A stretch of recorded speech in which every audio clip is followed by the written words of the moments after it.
नमस्कार दोस्तों, मेरा नाम है सोनू और आप देख रहे हैं हार्डमैन क्लासेस। मेरे चैनल पर आप सभी का स्वागत है। आज मैं आपको पार्ट 5 करवाने वाला हूं इसी चैप्टर का, जिस चैप्टर का नाम है त्रिभुज और चतुर्भुज की परिसीमा और क्षेत्रफल। ठीक है, तो कल तक मैंने आपको सिखाया था पार्ट 4 तक, और वो सभी क्वेश्चन आई होप कि आपको अच्छे से समझ में आ गए होंगे। यदि आपको कहीं भी डाउट होता है तो आप मुझे कमेंट करके बोल सकते हैं कि मुझे यहाँ पर डाउट हो रहा, तो मैं उसे किसी भी प्रकार से आपको सॉल्व करके आपकी सहायता करने की कोशिश करूँगा। ठीक है फ्रेंड्स, तो आज मैं 4 क्वेश्चन लेकर के आया हूँ, जिसमें सभी क्वेश्चन बहुत ही इंपॉर्टेंट है कह सकते हैं, और सभी क्वेश्चन को बनाने का जो तरीका है बहुत ही शॉर्ट है और बहुत ही इजी मेथड से बन जाएगा वो। ठीक है, क्योंकि आज मैंने जो सवाल लिया है वो थोड़ा सा इजी भी है और थोड़ा सा मज़ेदार भी है। तो चलिए फ्रेंड्स, ज़्यादा टाइम वेस्ट नहीं करते हुए, क्योंकि हर एक सवाल में मेरा कम से कम तो 5 मिनट लगे ही जाता है, तो इस हिसाब से मेरा 20 मिनट लगे जाएगा 4 सवाल में, और ये करीब करीब मेरा 1 मिनट तक हो जा रहा है इंट्रोडक्शन। ठीक है फ्रेंड, तो चलिए अब मैं आपको बना करके दिखाता हूँ हर एक सवाल। तो पहले आप देख लीजिए कि सवाल क्या बताता है। तो सवाल ये बोल रहा है कि एक घर के चारों दीवारों का क्षेत्रफल दिया हुआ है हमारा 42 वर्ग मीटर। ठीक है, और उस घर का जो फर्श है, मतलब जो ज़मीन है, उस ज़मीन का क्षेत्रफल दिया हुआ है हमारा 12 वर्ग मीटर। तो घर की लंबाई कितना है, तो 4 मीटर दिया है। तो घर की आपसे क्या पूछा जा रहा है फ्रेंड्स, ऊंचाई पूछा जा रहा। तो ये कैसे निकलेगा, तो बहुत ही सरल है, बहुत ही सरल है। तो कैसे निकलेगा, तो देख लीजिए। सबसे पहले आप ये देखिए कि यहाँ पे क्या दिया हुआ है, तो घर का फर्श दिया हुआ है। सबसे पहले ये देखना है आपको कि घर का क्या दिया हुआ है, तो घर का फर्श दिया हुआ है। तो क्या हो जाएगा यहाँ पे, घर के फर्श का क्षेत्रफल। ठीक है, सबसे पहले हमको फर्श देखना है, क्योंकि फर्श ही तो हमारा लंबाई और चौड़ाई ज्ञात कर रहा है ना। तो कितना दिया है, तो ये दिया हमारा 12 वर्ग मीटर। इस हिसाब से जो घर की जो लंबाई है वो हमारा क्या हो गया, तो ये हमारा लंबाई भी दे दिया गया है कितना, तो ये दिया गया है 4 मीटर। अब देखिए क्षेत्रफल हमारा ये पता चल गया, लंबाई भी हमको पता है। तब क्या हम लोग यहाँ से घर की चौड़ाई नहीं निकाल सकते हैं? आराम से निकाल सकते हैं। कैसे, तो 12 में जब 4 से भाग देंगे तो ये हमारा निकल जाएगा चौड़ाई, यानी कि 3 मीटर। ठीक है, अब यहाँ पे हमसे सवाल में ये पूछा जा रहा है फ्रेंड्स कि घर की ऊंचाई कितनी है। तो जो निकालने के लिए बोल रहा है तो हम लोग उसे मान लेते हैं कि माना घर की ऊंचाई बराबर। तो यहाँ पर मान लिए कि माना घर की ऊंचाई क्या हो जाएगा, यहाँ पे कि घर की ऊंचाई हम लोग मान लेते हैं यहाँ पे क्या 1 मीटर मान लिए। अब यहाँ पे देखिए जो सवाल में हमारा दिया था कि घर के चारों दीवारों का क्षेत्रफल। चारों दीवार मतलब क्या, अब मैंने आपको बताया था पहले दिन कि घर कैसे बनता है। घर एक इस प्रकार से बना, साथ में यहाँ पर एक ये पिलर भी होता है। ठीक है, साथ में यहाँ पर एक पिलर भी होता है, जिसको क्या कहते हैं, ये हमारा होता है ऊंचाई। ये हो गया हमारा क्या, ये हो गया हमारा चौड़ाई, और ये हो गया लंबाई। तो इस ऊंचाई के थ्रू भी तो घर बनता है ना। उस हिसाब से हमारा क्या हो जाएगा, घर के चारों दीवारों का क्षेत्रफल घर के, ठीक है, तो उस हिसाब से हमारे घर के चारों दीवारों का क्षेत्रफल क्या हो जाएगा। तो अभी मैंने कल बताया था कि 2 गुना लंबाई जोड़ चौड़ाई गुना ऊंचाई, क्योंकि ऊंचाई भी दिया हुआ है। अब यहाँ पे देखिए 2 गुना हो गया, लंबाई भी पता चली है 4, चौड़ाई पता चली है 3, ऊंचाई कितना, तो 1 से दिया हुआ है हमारा, यानी 7 दूनी 14 1 हो गया यहाँ पे। अब यही चीज़ देखिए फ्रेंड्स, हमारे सवाल में क्या दिया है कि चारों दीवारों का क्षेत्रफल 42 वर्ग मीटर है, और हमारे यहाँ कितना आया, तो 14 1 आया। बराबर कर देते हैं, हो गया सिंपल सवाल, और क्या, कुछ नहीं करना। अब यहाँ पे करेंगे प्रश्नानुसार, यहाँ पे लिख दीजिए प्रश्नानुसार, और यहाँ पे हमारा जो क्षेत्रफल आया है सवाल में बना के, तो ये आया, और हमारा किताब में हमारा क्वेश्चन में दिया हुआ है 42, तो बराबर कर देंगे सिंपल सा। अब यहाँ से x का मान निकालेंगे तो क्या हो जाएगा, 42/14, तो हो जाएगा 14 तिया 42। तो यहाँ से हमारा x क्या आ गया फ्रेंड्स, x हमारा आ गया 3 मीटर। क्या हो गया, 3 मीटर। तो ये हो गया घर की ऊंचाई। देखिए ये घर की ऊंचाई ऊँ लिखा हुआ है ना, मतलब क्या, घर की ऊंचाई हमारा कितना है, 3 मीटर है। यही हो गया हमारा आंसर। तो आई होप कि फ्रेंड्स आपको ये क्वेश्चन अच्छे से समझ में आ गए होंगे। अब चलते हैं सेकंड नंबर सवाल की तरफ। तो ये देखिए फ्रेंड्स, हमारा सेकंड नंबर सवाल है, वो क्या बता रहा कि सुजाता को 84 वर्ग सेंटीमीटर, यहाँ देखिए सेंटीमीटर है, क्षेत्रफल वाले कागज़ का एक चित्र बनाना है। ठीक है, 84 वर्ग सेंटीमीटर का क्या करना है, उसको एक चित्र बनाना है। ठीक है, अब यहाँ पे क्या दिया है कि कागज़ की चौड़ाई, मतलब कागज़ की लंबाई और चौड़ाई का अंतर यहाँ पे दे दिया गया है 5 सेंटीमीटर। तो हम लोग यहाँ पे कुछ मान लेते हैं, जैसे हम लोग अगर यहाँ पे मान लेते हैं कि कागज़ की लंबाई अगर मान लेते हैं 1 मीटर, सॉरी 1 सेंटीमीटर, तो दोनों का अंतर क्या हो जाएगा, तो हम लोग का यहाँ पे चौड़ाई क्या हो जाएगा, 1 - 5। अब यहाँ पे क्या हो जाएगा ये कि सुजाता के कागज़ की परिसीमा बताओ, मतलब कि चारों तरफ से उसका जो माप है वो कितना आएगा उस कागज़ का, वो हम लोगों को निकालने बोल रहा। चलिए मैं आपको बना करके दिखाता हूँ कि ये सवाल कैसे बनेगा। तो सबसे पहले फ्रेंड्स हम लोग यहाँ पे मान लेते हैं कि माना कागज़ की लंबाई। ठीक है, तो हम लोग को लंबाई चौड़ाई पता रहेगा तभी तो हम लोग परिसीमा निकाल पाएंगे ना। तो हम लोग यहाँ पे मान लेते हैं कि माना कागज़ की लंबाई कितना, वही जो सब मानते हैं आजकल, जो बहुत फेमस है, 1 सेंटीमीटर मान लिए। तब यहाँ से मेरे कागज़ की चौड़ाई क्या हो जाएगा, कागज़ की चौड़ाई। अब देखिए यहाँ पे हम लोग को x माइनस 5 करना पड़ेगा। क्यों करना पड़ेगा? क्योंकि देखिए सवाल में बता दिया गया है कि लंबाई और चौड़ाई का जो अंतर है वो हमारा 5 है। मतलब ये कि जब हम लोग इस x से मतलब इस लंबाई से जब चौड़ाई को माइनस करेंगे तो हमारा आंसर 5 आना चाहिए। तो जब हम इस x से जब इसको माइनस करेंगे ना तो हमारा क्या आएगा? आंसर 5 आएगा। आप मन में करके देख लीजिए, आप करके भी देख लीजिए रफ में, तो आपको 5 ही आंसर आएगा। ठीक है, तो इस हिसाब से हम लोग को ये मानना पड़ेगा, एक को x मानना पड़ेगा, दूसरा को x माइनस 5 मानना पड़ेगा। जब हम लोग ये मान लिए, अब सवाल में क्या दिया हुआ तो ये भी देखिए, सवाल में हमारा क्षेत्रफल दे दिया गया है कागज़ का, इसीलिए इस हिसाब से हम लोग को यहाँ पे भी कागज़ का क्षेत्रफल निकालना पड़ेगा। तो हम लोग यहाँ पे निकाल लिए कागज़ का क्षेत्रफल, कितना हो जाएगा? तो यही होता है ना, लंबाई गुना चौड़ाई। निकाल लिए x इंटू एक्स माइनस 5, तो क्या हो गया? एक्स स्क्वायर माइनस 5x, इतना हमारा हो गया, इतना वर्ग सेंटीमीटर हमारा क्या आ गया? तो ये हो गया हमारा कागज़ का क्षेत्रफल।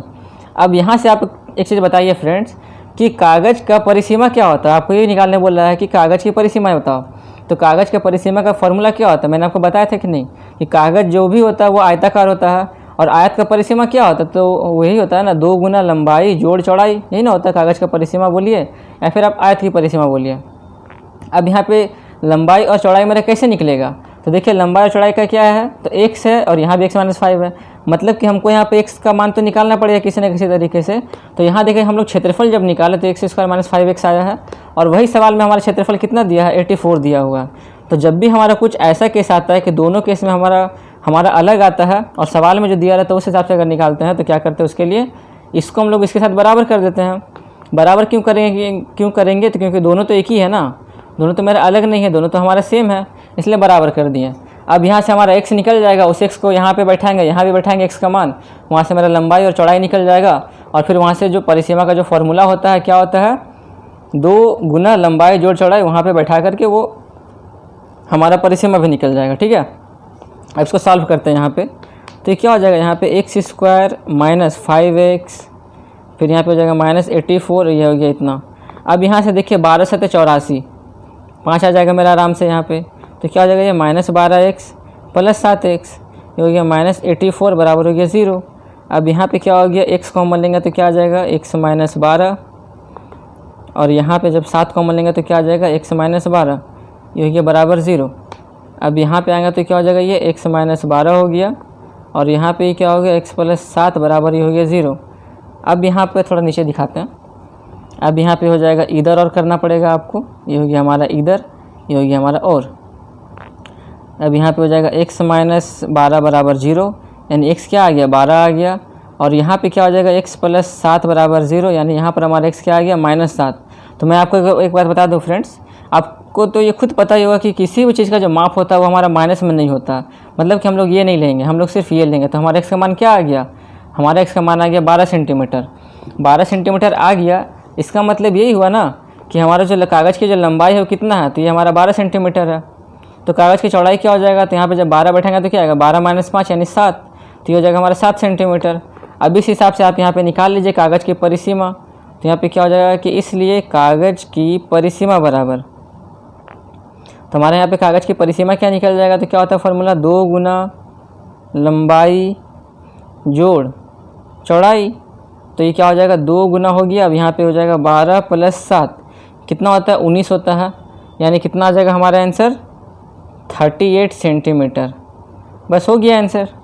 देख ना कितना आसानी से मैं आपको बना दिया, मतलब कि मैंने आपको बता दिया। ठीक है, अब चलते हैं आज के 3rd नंबर सवाल की तरफ। ठीक है, देखिए फ्रेंड्स हमारा 3rd नंबर सवाल है, यहाँ पे क्या बता रहा है आपसे कि सिराज परिवार के वर्गाकार ज़मीन, ठीक है, वर्गाकार बगीचा है, तो वर्गाकार बगीचे के चारों ओर 2.5 मीटर चौड़ा एक रास्ता खींच दिया गया। ठीक है, 2.5 मीटर चौड़ा क्या किया गया है? एक रास्ता खींच दिया गया है, और उस रास्ते का जो क्षेत्रफल है कितना है? तो वो है हमारा 165 वर्ग मीटर। तो बगीचे का क्षेत्रफल और इसके विकर्ण की लंबाई जो है आपको ज्ञात करने के लिए बोल रहा है। तो ये कैसे बनेगा? चलिए मैं आपको बताता हूँ कि ये कैसे बनेगा।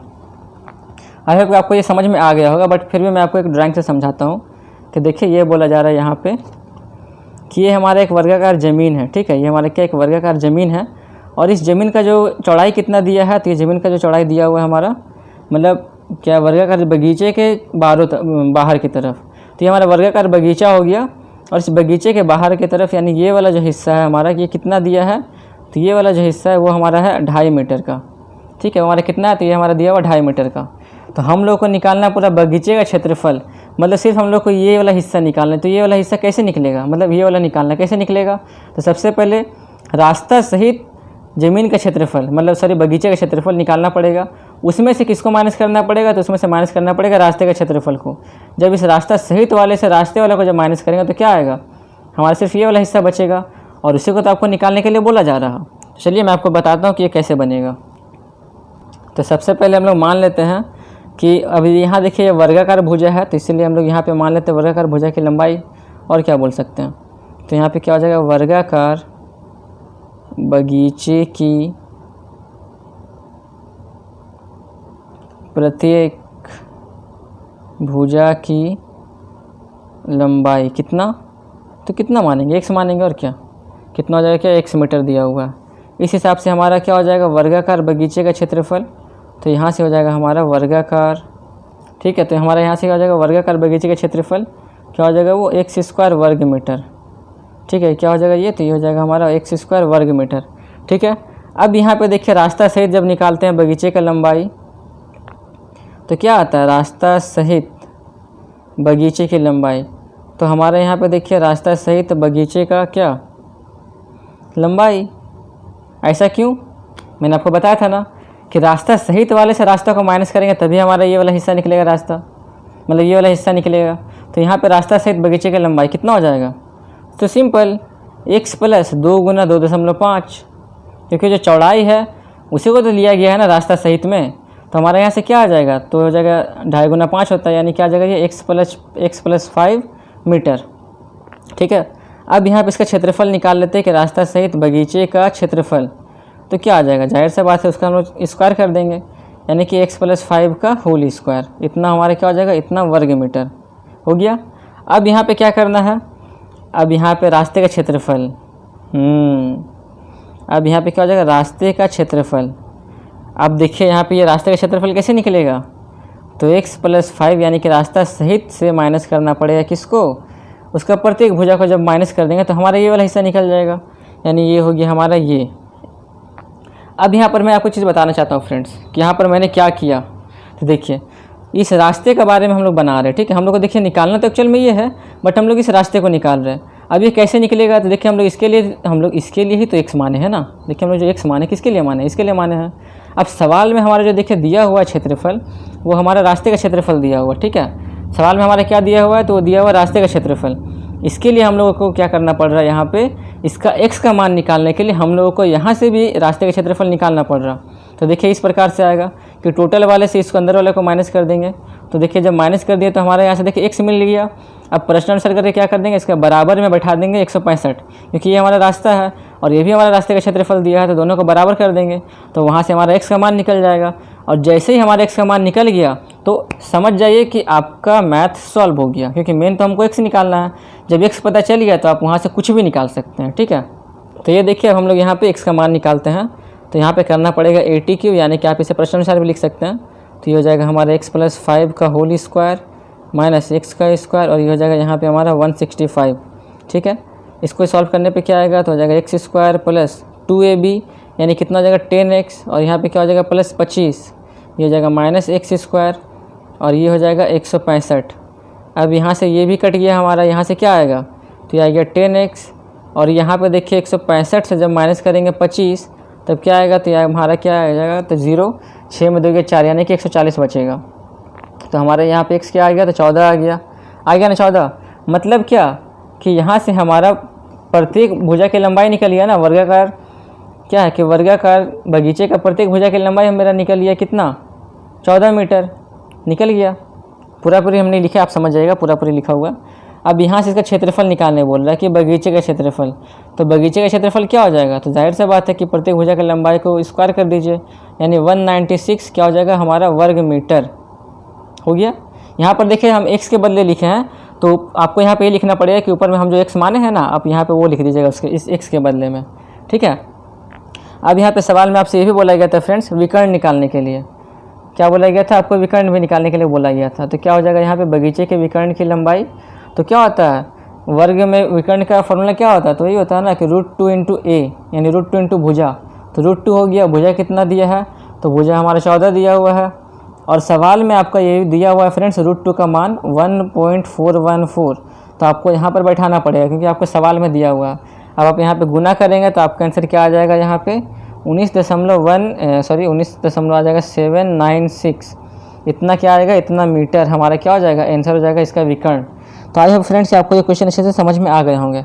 अब चलते हैं चौथा नंबर सवाल की तरफ। तो देखिए हमारा चौथा नंबर सवाल ये बता रहा कि जिस वर्गाकार बगीचे के विकर्ण की लंबाई 20√2 मीटर है उसके चारों ओर दीवार से घेरने पर कितनी लंबी दीवार होगी।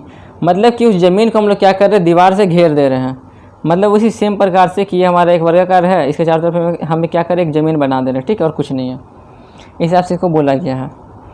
तो बोला रहा क्या कि उसमें हम लोग क्या कर रहे हैं, उसमें प्रति मीटर 20 रुपये की दर से घास लगाने में कितना खर्च बैठेगा हमारा, उसके बारे में यहाँ पे बात किया जा रहा कि प्रति मीटर में हम लोग क्या कर रहे हैं। देख लीजिए कि हम लोग यहाँ पे घास बैठाने का बात कर रहे हैं इस सवाल में, इसलिए हम लोग को यहाँ पे घास बैठाने का बात कर रहा है। तो इस प्रकार से हम लोग को ये सॉल्व करना है कि कुल खर्च कितना आएगा भाई, ठीक है। तो सबसे पहले यहाँ पे क्या करते हैं, हमारा क्या दिया हुआ है सवाल में, पहले वो देखते हैं। तो देखिए फ्रेंड्स हमारा सवाल में दिया हुआ है विकर्ण की लंबाई, तो सबसे पहले वो मान लेते हैं यहाँ पे कि यहाँ पे दिया हुआ है, तो लिख लेते हैं वर्गाकार ज़मीन के विकर्ण की लंबाई बराबर, ठीक है। देखिए हो गया वर्गाकार ज़मीन के विकर्ण की लंबाई। अब यहाँ से अब वर्ग में हमेशा एक चीज़ आपको याद रखना होगा, क्या, वो ये कि अगर हमारा कुछ भी दिया है ना, कुछ भी दिया है तो आपको वहाँ पर क्या निकालना पड़ेगा, वर्गाकार ज़मीन के एक भुजा की लंबाई, आपको ये निकालना ही पड़ेगा। वर्गाकार ज़मीन का एक भुजा तो आपको निकालना ही पड़ेगा, आपको वहाँ पे कुछ भी दिया रहे। और मैंने आपको फार्मूला में ये भी समझाया था फ्रेंड्स कि जब भी आपका विकर्ण दिया रहता है तो कैसे निकलता है, इसमें आपको √2 से भाग देना पड़ेगा। तो क्या हो जाएगा, यहाँ से हमारा क्या आ जाएगा, एक भुजा की लंबाई 20 मीटर हो गया, एक भुजा की लंबाई हमारा निकल गया। अब यहाँ पे चारों तरफ क्या करें, एक दीवार बनाने का बात हो रहा है, क्या है कि चारों ओर से दीवार को घेर रहा है, तो दीवार कितना लंबा होगा। जब हम लोग दीवार से घेर रहे हैं, मतलब इसको जब हम लोग दीवार से घेर रहे हैं, मतलब क्या कि 1 2 3 4, मतलब जाहिर सी बात है कि हमको यहाँ पे परिसीमा का बात कर रहा है। तो इस हिसाब से क्या हो जाएगा, यहाँ पे ज़मीन की परिसीमा, जाहिर सी बात है ना, हमारा परिसीमा ही हो जाएगा। तो ज़मीन का परिसीमा क्या होता है, और वो भी वर्गाकार ज़मीन का बात हो रहा है, तो 4 गुना भुजा, भुजा हमारा 20 आ गया, यानी ज़मीन का परिसीमा कितना हो गया, 80 मीटर आ गया, ठीक है। तो यानी क्या, इसका मतलब यही हुआ ना कि जो ज़मीन को जो घेरने में हमको 80 मीटर का दीवार लगेगा, इसका मतलब तो यही होता है साफ साफ, क्या होता है कि उसके चारों ओर दीवार से घेरने में कितना लगेगा, यही होगा ना कि उसके चारों ओर दीवार से घेरने में 80 मीटर की लंबी दीवार लगेगी, जाहिर सी बात है। तब हमारा ज़मीन का क्षेत्रफल क्या हो जाएगा, ज़मीन का क्षेत्रफल, हमारा यहाँ पे ज़मीन का क्षेत्रफल क्या हो जाएगा, तो इससे कितना आया था, 20 आया था ना, तो 20 का स्क्वायर यानी कि 400 वर्ग मीटर, ये हमारा देखिए यहाँ पे ज़मीन निकल गया, ठीक है। अब यहाँ पे 400 वर्ग मीटर हो गया। अब यहाँ पे प्रत्येक में 20 क्या है कि 20 रुपये प्रति मीटर की दर से उसमें क्या कर रहा है, घास लगाया जा रहा है 20 रुपये की दर से। तब यहाँ पे टोटल में जो है कुल खर्च, आप यहाँ पे पूरा कहानी लिख दीजिएगा कि प्रति मीटर 20 रुपये की दर से घास लगाने में कुल खर्च बराबर, तो क्या हो जाएगा, 400 में हम लोग को गुना करना पड़ेगा 20 रुपये से, तो क्या हो जाएगा, ये हमारा 8000 रुपये, यानी कि टोटल खर्चा कितना आएगा, 8000 रुपये आएगा। और यहाँ देखिए आपका ये सवाल में ये भी पूछा गया था कि दीवार से घेरने में कितनी लंबी दीवार होगी, तो उसका आंसर हमारा क्या है कि 80 मीटर दीवार होगी। मतलब यहाँ पे हमारा 2 सवाल पूछा गया था, ठीक है फ्रेंड्स। तो यदि आपको वीडियो अच्छी लगी हो, समझ में आई हो, तो प्लीज़ एक लाइक कर दीजिएगा और हमारे वीडियो को भी लाइक कर दीजिएगा, ठीक है। और आप मुझे कमेंट भी कर दीजिएगा फ्रेंड्स, ताकि मुझे समझ में आ जाए कि आपको मेरा हर एक वीडियो अच्छे से समझ में आ रहे हैं।